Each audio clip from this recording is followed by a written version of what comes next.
Selamat siang anak-anak, salam sehat, tetap semangat, salam DJDM. Sebelum kita melanjutkan pembelajaran hari ini, kita awali dengan berdoa terlebih dahulu. Semua itu kita serahkan kepada Tuhan selama pembelajaran hari ini. Marilah kita hening sejenak untuk berdoa menurut keyakinan kalian masing-masing.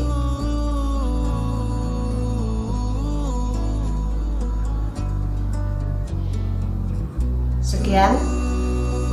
Setelah kita berdoa, marilah kita lanjutkan dengan pembelajaran hari ini.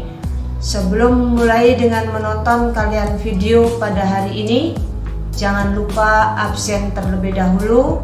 Yang ada silakan kalian buka GCR-nya. Nanti di sana silakan absen terlebih dahulu. Apa kabar anak-anak? Sudah siap mengikuti pembelajaran hari ini? Tetap semangat, walaupun belajar secara daring, kalian tetap semangat.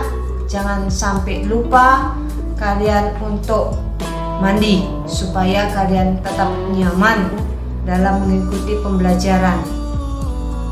Pembelajaran kita hari ini dengan tema atau materi pembelajaran hari ini, etika pergaulan dengan teman sebaya.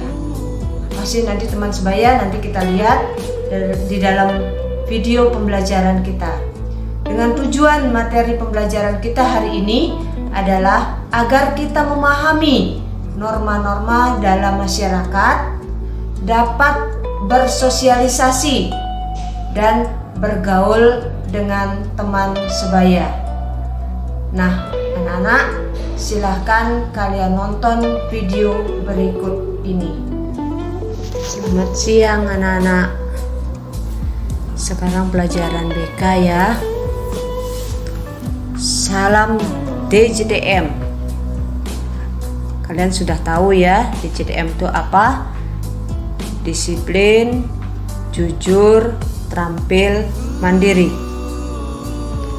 Sekarang pelajaran kita lanjutkan dengan materi etika pergaulan dengan teman sebaya. Apa sih itu pergaulan? Nanti akan kita lihat ya pembahasannya.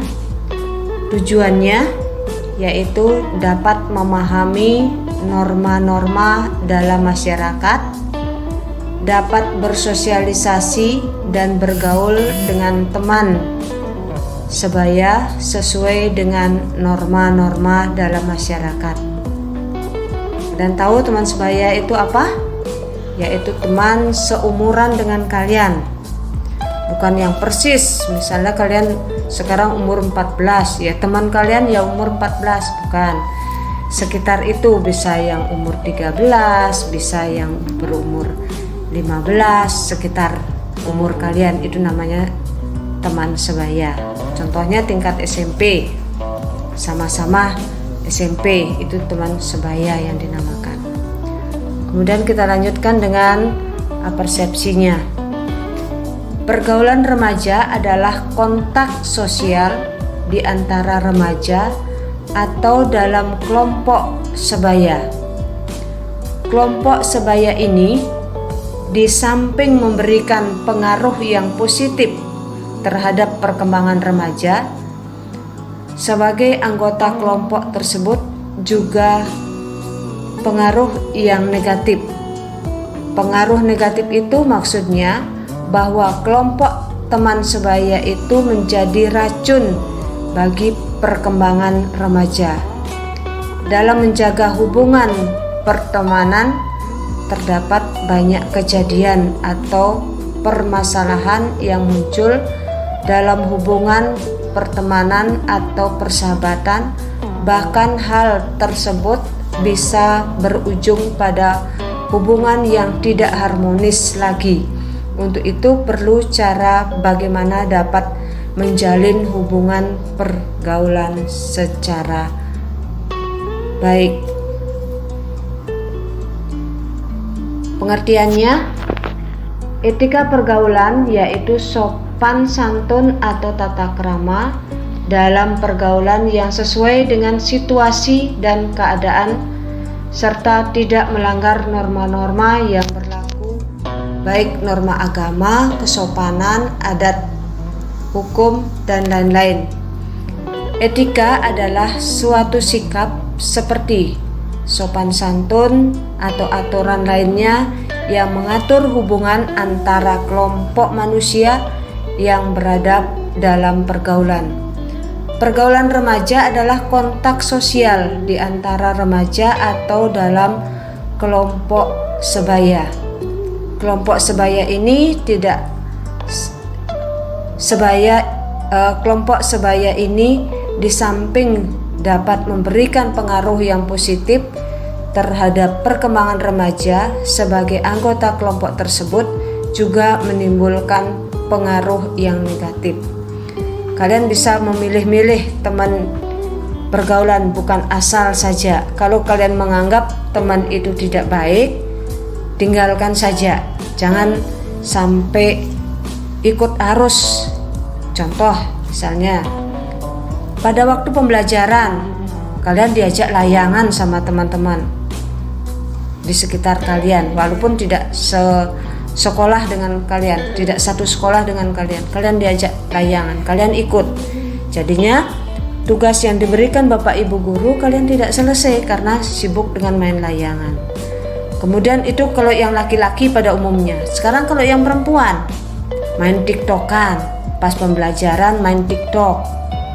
Kemudian tugas yang diberikan oleh Bapak Ibu guru tidak selesai karena kalian asik main tiktok.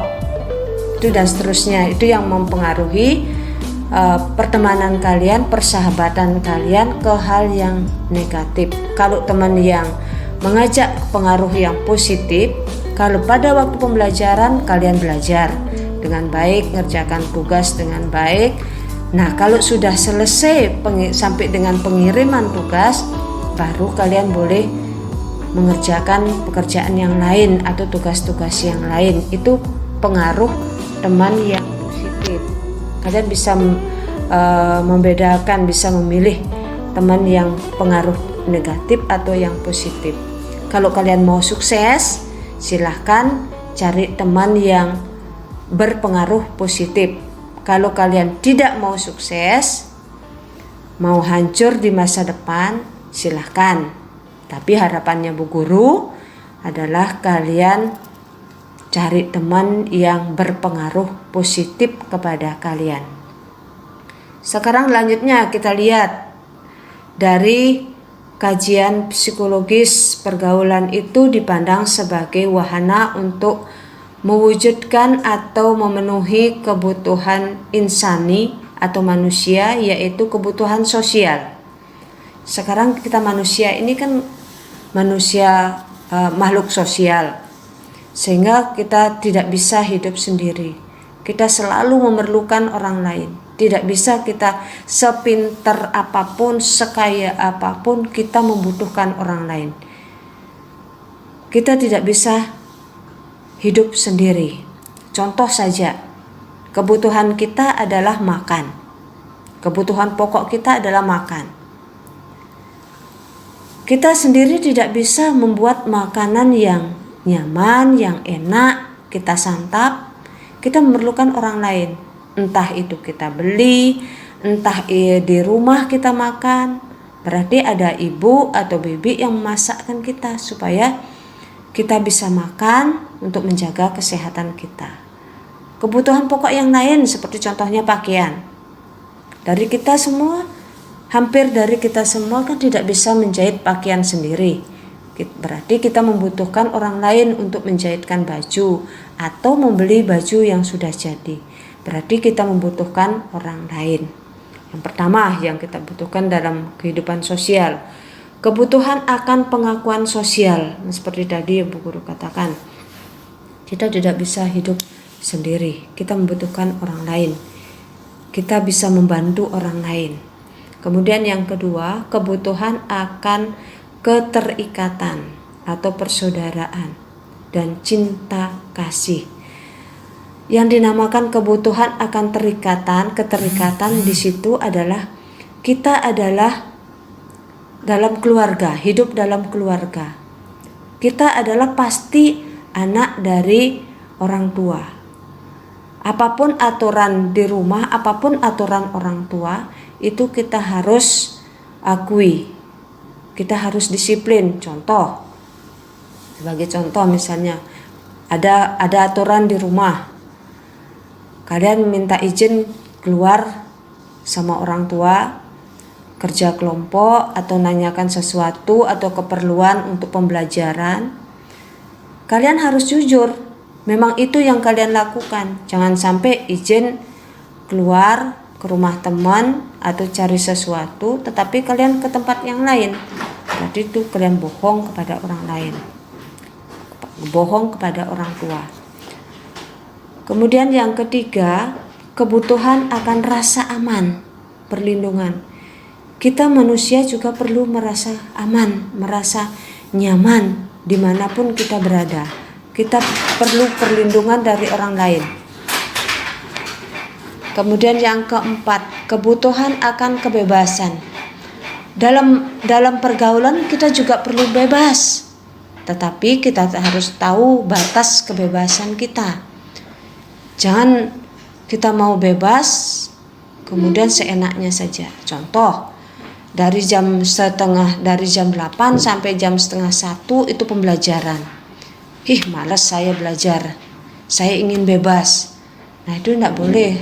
Itu harus ada keterikatan di situ. Dari jam 8 sampai jam setengah 1 itu kalian harus belajar dalam menyelesaikan pembelajaran. Nah setelah itu kalian mau berbuat apa silahkan.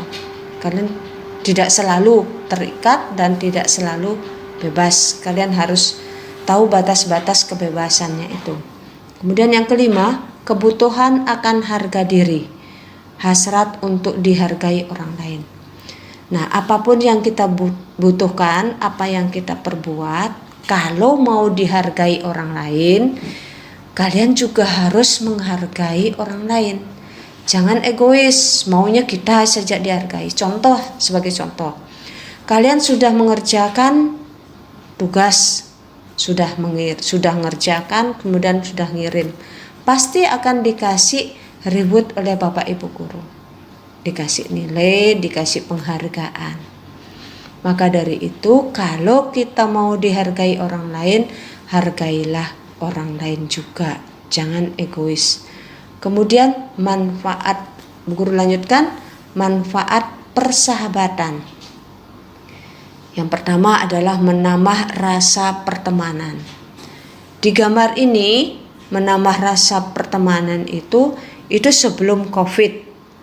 Nah sekarang di masa COVID-19 ini, kita berteman, silahkan berteman, tetapi kita tetap menjaga jarak. Protokol kesehatan kita tetap laksanakan, seperti contohnya ketemu dengan teman-teman, satu, kita tetap pakai masker. Yang kedua, kita tetap jaga jarak. Jangan sampai juga bersalaman. Kita cukup menyampaikan dengan hormat, mengatupkan tangan untuk menyampaikan kepada teman, tidak usah sampai pelukan dan sebagainya. Tetap kita adalah merasa menambah rasa pertemanan dengan orang lain. Kemudian yang keduanya, saling tolong menolong. Di situ contoh gambarnya adalah adik yang baru bisa belajar berjalan. Kita bantu dia supaya dia bisa berjalan dengan lancar. Begitu juga kalau kalian, contohnya adalah saling tolong menolong. Temannya tidak bisa mengerjakan soal misalnya matematika, contoh nomor 2, soal nomor 2 kalian tidak bisa mengerjakan.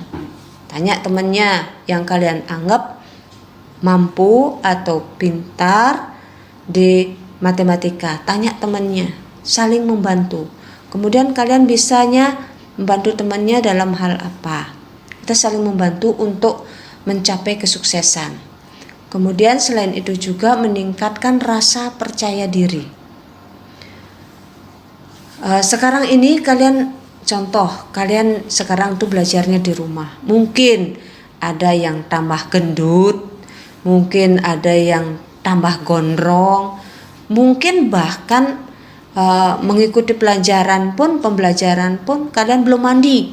Ada juga seperti itu. Kita tapi harus percaya diri dengan keadaan kita seperti apa. Kemudian Bu Guru lanjutkan, ada 10 langkah menjalin persahabatan. Yang pertama adalah hargailah sahabatmu. Pikirkanlah apa yang dapat kamu berikan kepada sahabatmu, bukan apa yang dapat kamu peroleh dari persahabatan. Jangan egois ya. Jangan bersahabat hanya demi memperoleh kesenangan. Karena jika demikian, kamu bukanlah sahabat sejati. Hargailah sahabatmu seperti kamu ingin dihargai. Kalau dikatakan sahabat sejati, menerima kekurangan dan kelebihan teman. Di waktu senang, di waktu susah, itulah teman. Itulah teman sejati. Yang kedua, berikan dorongan. Berikan dorongan bukannya maksudnya yang kata dorong yang biasa itu, supaya kalau didorong itu oleh teman itu kan berarti menjatuhkan supaya teman itu jatuh. Bukan. Dia dimaksudkan memberikan dorongan sama dengan memberikan motivasi. Dukunglah sahabatmu, karena sahabat sejati selalu saling menyemangati dan selalu mendorong supaya mereka bersama-sama dapat menjaga yang terbaik dan bukan saling menjatuhkan apalagi menjelek-jelekkan. Sahabat sejati turut membahagiakan ketika sahabatnya berhasil mencapai apa yang diinginkannya atau prestasi dan tidak merasa tersaingi. Contoh, temannya prestasinya bagus, contoh misalnya dia ikut lomba apa atau nilai PTS-nya lagi sebentar, kalian ikut PTS tanggal 12 Oktober kalian sudah mulai dengan PTS. Contoh, teman dapat nilai bagus, hasil rapot PTS-nya itu bagus, kemudian kalian ikut bahagia. Jangan malah menjelek-jelekkan, oh dia nyontek hasilnya dan sebagainya. Tidak perlu curiga, tidak perlu curiga dengan hasil dari orang lain. Kita ikut turut bahagia dengan hasil yang diperoleh teman itu. Kemudian yang ketiga, bersedia memaafkan. Seperti gambar seperti ini, mungkin di antara kita kan manusia yang tidak sempurna. Mungkin kita ada salah, mungkin juga kita sedang baik dengan teman.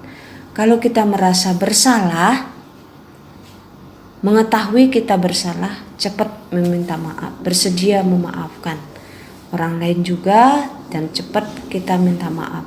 Bersedia untuk memaafkan. Jangan biarkan luka berkembang menjadi kepahitan, karena hal itu akan menghancurkan persahabatan yang ada. Maafkanlah kesalahan yang diperbuat oleh sahabatmu dan jangan biarkan luka itu merusak persahabatan. Ternyata bukan hanya tubuh kita sejak tergores tali layangan, tergores kaca ataupun apa, bukan luka karena itu saja. Dalam hati kita juga kita merasa salah, tidak mau dimaafkan, dan juga kita tidak mau memaafkan. Kita saling memaafkan jika memiliki kesalahan, baik diperbuat sengaja maupun tidak sengaja. Kita harus bisa minta maaf dan bisa memaafkan orang lain. Yang keempat, jangan tinggalkan sahabatmu. Jangan biarkan sendiri setelah dia melakukan kesalahan. Bersahabatlah dan tuntunlah dia untuk berubah. Sadarlah bahwa tidak ada orang yang sempurna. Contoh di gambarnya ini, biarkan temannya sendiri, main HP sendiri, kemudian menyendiri, bengong sendiri, sedangkan kalian bersorak-sore dengan temannya. Ajak temannya itu yang menyendiri itu, karena bergaul itu tidak semua bisa bergaul dengan baik, menerima temannya. Kalau teman yang sejati menerima kekurangan dan kelebihan teman. Dan kalian juga kalau dinasehati mau menerima, kemudian kalian harus juga berubah. Mau menerima kalau diajak bersahabat oleh temannya, diajak bergaul, diajak main sama temannya, kalian sendiri harus main. Jangan menyendiri. Kemudian yang kelima, jadilah sahabat yang dapat diandalkan. Nah, contohnya di sini adalah sahabat dapat menempatkan diri dan posisi konsisten antara ucapan dan perbuatan. Jangan suka membual, jangan suka janji-janji tetapi tidak pernah ditepati.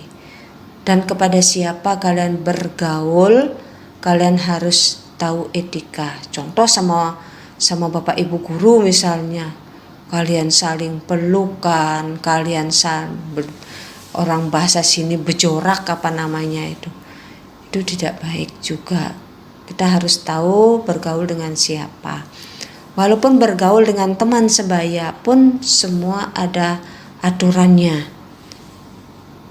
Baik bicara kita, perbuatan kita. Yang keenam, jangan mengontrol sahabatmu. Jangan mencoba untuk mengontrol sahabatmu. Bukan berarti harus selalu bersama-sama. Memang akan sangat menyenangkan bila dapat selalu bersama dengan orang yang kita sayangi. Namun ingat, sahabat kita itu bukan monopoli kita sendiri, karena ia juga mempunyai teman lain selain kita. Contoh, kalian bersahabat sejati atau dikatakan sejatilah teman akrab, si A namanya. Kemudian si A itu bisa punya teman yang lain, misalnya punya temannya B, punya temannya C. Kalian tidak boleh memonopoli. Si A itu harus teman saya. Tidak boleh dia bersahabat dengan B, dengan C, dengan yang lainnya. Kalian harus bisa menerima seperti itu.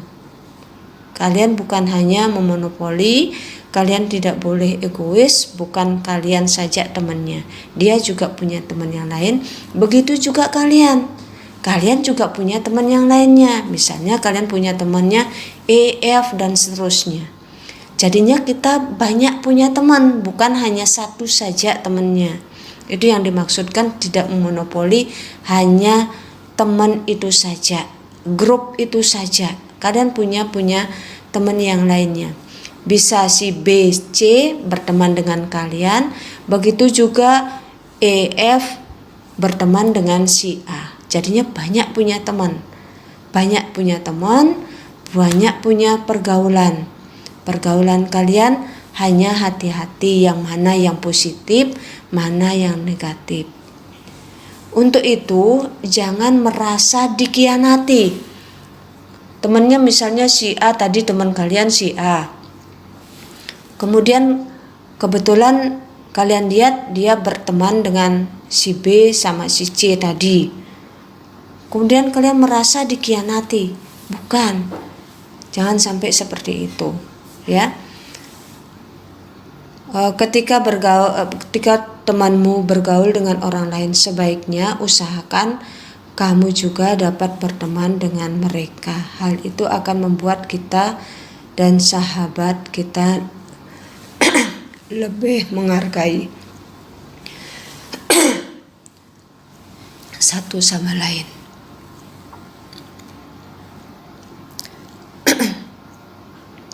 bergembira saat senang maupun susah.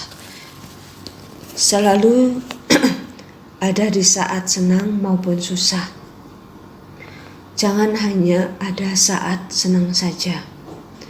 Ketika sahabatmu sedang bad mood, berikan perhatian kepadanya. Karena yang dia butuh sepasang telinga yang mau memahami perasaannya. Di saat susah maupun di saat senang, kamu harus menghargai temannya dengan teman yang lainnya. Kemudian yang ke-8, hargai dia apa adanya. Menerima apa adanya sahabatmu, jangan menuntut sahabat kita untuk bereaksi dengan cara yang sama seperti yang biasa kita lakukan. Contoh bersahabat, tidak ada manusia yang sempurna, selalu mempunyai kekurangan dan kelebihan. Contoh di sini adalah sahabat berdua. Kita harus bisa bereaksi satu sama lain. Hargailah dia apa adanya, termasuk juga keputusannya yang diambil yang mungkin tidak sesuai dengan kehendakmu. Kemudian yang ke-9, berusaha menjaga rahasia. Sahabat sejati selalu menepati janji, memegang amarah dan pandai menyimpan rahasia. Contoh, pada waktu senang semua dibuka, semua diceritakan. Pada waktu senang diceritakan, baik keadaan keluarganya, keadaan teman-temannya, semua diceritakan. Pada waktu sedang baik berteman dengan dia. Tetapi ada sedikit saja masalah, tersenggollah, kemudian dibuat temannya tidak bisa jaga diri, rahasia, semua dibuka, jelek-jelekkan temannya. Jangan membuka aib sahabat, pandai-pandailah menjaga rahasianya.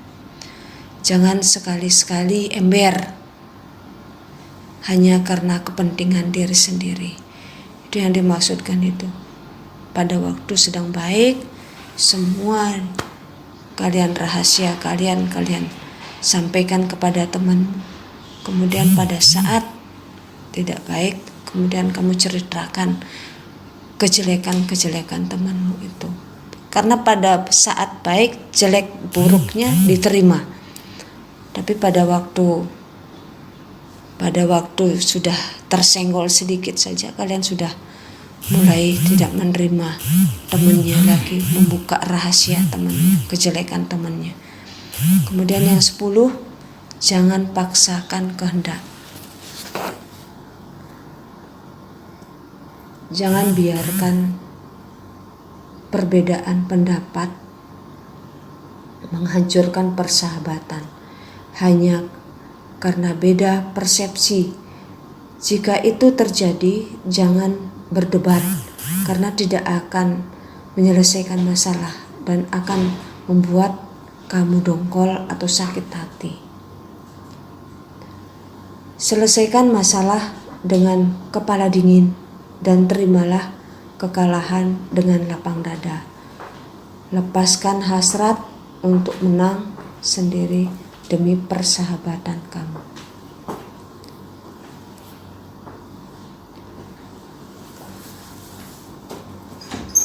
Ketika yang perlu diperhatikan dalam pergaulan. 1. Pilih teman yang berakhlak baik. 2. Bertemanlah dengan yang memiliki semangat belajar yang tinggi. Jangan pilih teman yang malas, ikut malas jadinya. Seperti contohnya yang Bu Guru alami, beberapa anak seperti sekarang ini. Sampai sekarang ada yang tidak mengirim tugas dari bulan Juli sampai sekarang, mau PTS, mau mid semester ini, ada beberapa anak yang tidak mengirim tugas sama sekali. Itu bukan karena kota tidak punya, bukan karena masalah tidak bisa mengerjakan tugasnya, tapi karena malas. Carilah teman yang semangat untuk belajar yang tinggi. Sekarang yang bisa menjadi sukses adalah kalian sendiri. Bu Guru ingin kalian semangat untuk belajar, untuk masa depan kalian. Pilih teman yang semangat untuk belajar. Jangan diam saja. Nggak bisa ngirim tugas lewat GCR, diam saja. Nggak mau tanya kakaknya, tidak mau tanya orang tua, tidak mau tanya temannya, atau bahkan tanya Bapak Ibu Guru. Bu Guru, saya tidak bisa mengirim tugas lewat GCR. Pasti Bapak Ibu Guru akan memberikan solusi. Mungkin kalian diberikan, silahkan datang ke sekolah, atau kalian dipandu cara masukkannya, kirim tugas ke lewat GCR, atau bahkan mungkin kalian diberikan solusi kirim tugasnya lewat WA. Beberapa macam ada solusinya. Jangan hanya diam saja. Semangat, ya, semangat untuk belajar untuk masa depan kalian. Kembangkan sikap saling membantu dan memberi saran dalam kelompok Anda. Maksudnya di situ kalian saling membantu dengan temannya. Contoh, teman tidak bisa ngirim tadi lewat GCR. Temannya tanya, kasih tahu temannya bagaimana caranya. Kalian dibantu, saling membantu satu sama lainnya. Dan kalian yang malas menerima saran dari temannya, menerima saran dari Bapak Ibu Guru. Jangan hanya diam saja. Yang keempat, kembangkan sikap saling menghormati dan menghargai di antara teman kelompok. Temannya punya ide ini, hormati, hargai. Sikapnya seperti itu, idenya seperti ini, kalian hargai. Kemudian yang kelima, jadikanlah sikap solidaritas semua di antara teman, seperti solidaritas terhadap teman yang melakukan tawuran. Contoh yang dimaksudkan di sini, temannya tawuran, kalian ikut tawuran, bukan itu yang dimaksudkan. Kalian solidar, sikap solidar itu saling membantu teman, hal yang positif, bukan hal yang negatif. Kalian solidar memberikan nasihat kepada orang lain supaya teman itu juga maju, berhasil. Yang keenam, hindarkan pola perilaku yang melanggar norma agama atau tidak normal. Contoh perilaku norma agama yang kalian lakukan, contohnya adalah yang dikatakan melanggar norma agama. Waktu kalian doa, silahkan doa. Waktunya persembahyangan, silahkan persembahyangan. Jangan alasan persembahyangan hanya sebagai alasan. Contoh, saya ikut pembelajaran karena ada sembahyang. Kalian bisa minta izin. Bu Guru, saya tidak bisa ikut pembelajaran karena ada persembahyangan. Jangan hanya diam aja, Bu Guru, saya tidak bisa mengikuti pembelajaran. Jangan berbohong, kalian harus jujur. Kan kita punya misi di situ adalah DCTM.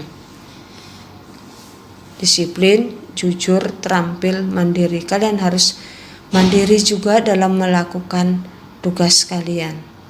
Kemudian yang ketujuh, jadikanlah kelompok Anda itu sebagai wahana untuk belajar bersama, seperti mendiskusikan pembelajaran, tugas-tugas atau memecahkan masalah-masalah yang dihadapi, baik oleh pribadi masing-masing maupun oleh bersama. Nah, sampai di situ materi kita pada siang hari ini. Semoga kalian semangat untuk mengikuti pembelajaran ini dan pembelajaran yang lainnya. Semoga kalian sukses. Ingat, kalian harus disiplin menggunakan waktu. Kapan saya harus belajar, kapan saya harus main, kapan saya harus istirahat. Jangan lebih banyaknya main. Ya, waktunya belajar, waktunya main silahkan diselingi dengan main. Waktunya istirahat silahkan istirahat. Jangan dipakai untuk main saja. Kemudian kalian harus jujur. Kalau memang tidak bisa, katakan tidak bisa. Kalian harus jujur menyampaikan oleh Bapak Ibu Guru kepada Bapak Ibu Guru atau orang tua. Kalian harus jujur. Nggak boleh gengsi. Kemudian kalian harus terampil. Maksudnya di situ dalam mengerjakan sesuatu kalian harus terampil agar berhasil dengan baik, dapat diterima dengan baik oleh orang lain. Kemudian kalian harus mandiri. Apa yang bisa kalian kerjakan sendiri, kalian harus kerjakan sendiri. Contoh, dari jam 8, dari setengah 8 bahkan kalian sudah mulai dengan ngabsen sampai dengan jam setengah 1, kalian harus bisa mandiri. Itu tugas saya. Untuk apa saya harus selesaikan tugas itu? Kalian harus tahu, ya. Itu yang Bu Guru sampaikan kepada kalian. Silakan disimak pembelajaran ini, kemudian buat kesimpulannya. Juga ada angket di situ, nanti silahkan diselesaikan, kemudian kirim lewat GCR. Salam sehat anak-anak, tetap semangat. Salam DJTM.